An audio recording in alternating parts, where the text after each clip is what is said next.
we are all praying for you.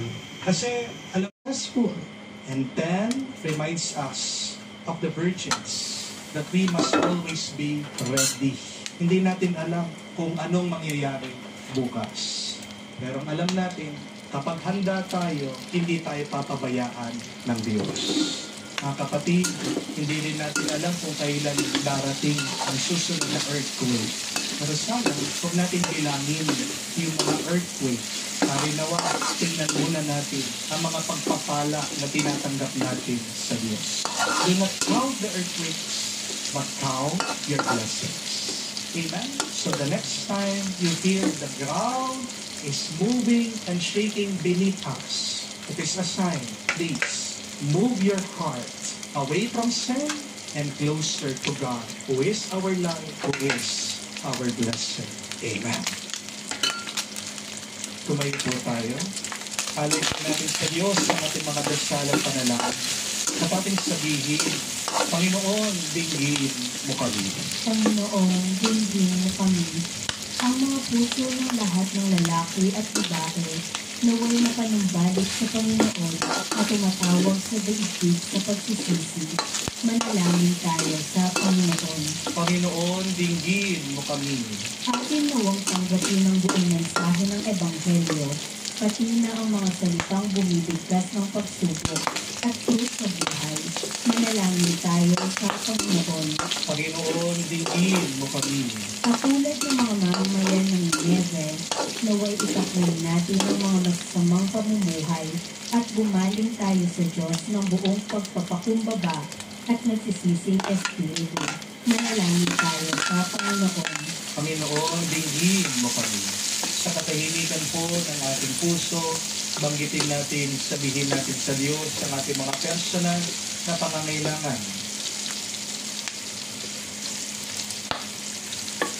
Pagdasal din po natin sa banal na misang ito lahat ng mga kababayan natin na nasaktan, mga nasawi sa nakaraang linggo. Naway ang Diyos ipuin din ang puso at damdamin ng mga taong pwede pang tumulong sa kanila para sila ay magkaroon ng panibagong mga tahanan. Ama namin nasa langit, ibigay mo sa amin ang tanda ni Jonas upang pangunahan ipahayag ang pagdating ng iyong anak. Mula sa walang hanggan niloob mo ang kanyang muling pagkabuhay. Isama mo nawa kami sa kanya magpakailanman. Hiniling namin ito sa pamagitan ni Kristo, aming Panginoon. Amen.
Kayo mga kapatid, parang ating mga paghahain ay kalugdan ng Diyos amang makapangyarihan. Tanggapin nawa ng Panginoon itong paghahain sa iyong mga kamay, sa kapurihan niya at karangalan, sa ating kapakinabangan at sa buong sambayan niyang banal.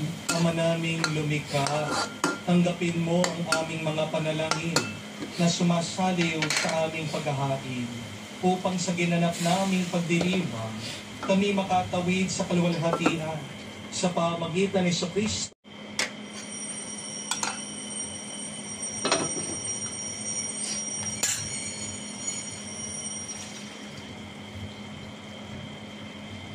Ang misteryo ng pananampalataya.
kapatid, naririto natin Panginoong Jesucristo, Kordero ng Diyos. Siya nagaling sa mga kasalanan ng sanlibutan. Mapalad tayong lumalapit sa piging ng Kordero. Panginoon, hindi ako karapat-dapat na magpatuloy sa iyo, ngunit sa isang salita mo lamang ay gagawin na ako.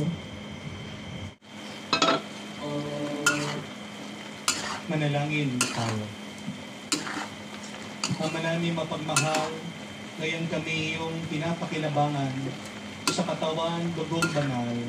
Niluluhog namin sa dakila mong kabutihan sa tanan, na kami gawin mong kasalo sa iyong buhay.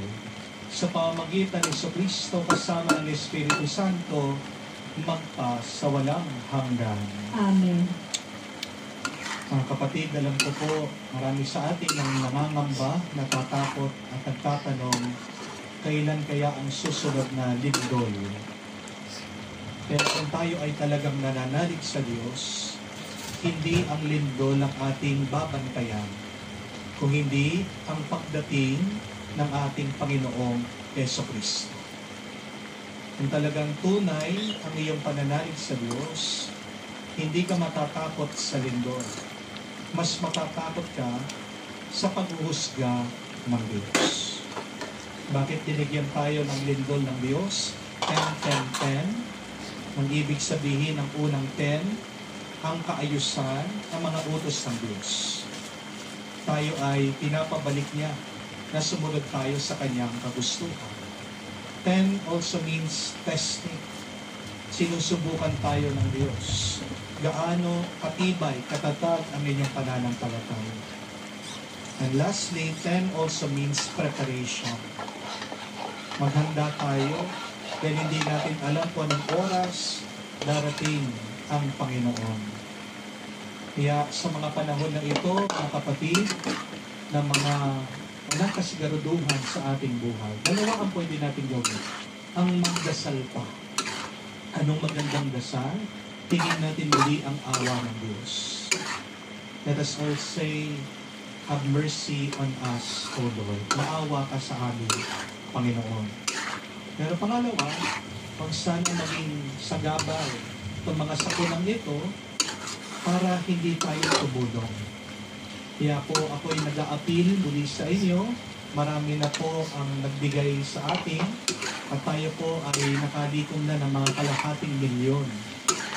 Ito po ay bibigay po sana natin sa Cebu lang, pero dahil sa nangyari po doon sa La Union at dito po sa Davao, hahatiin po natin. Kaya sa mga magbibigay pa po, maraming salamat. Malaking tulong po ito sa mga kapatid natin na nawalan ng mga tahanan.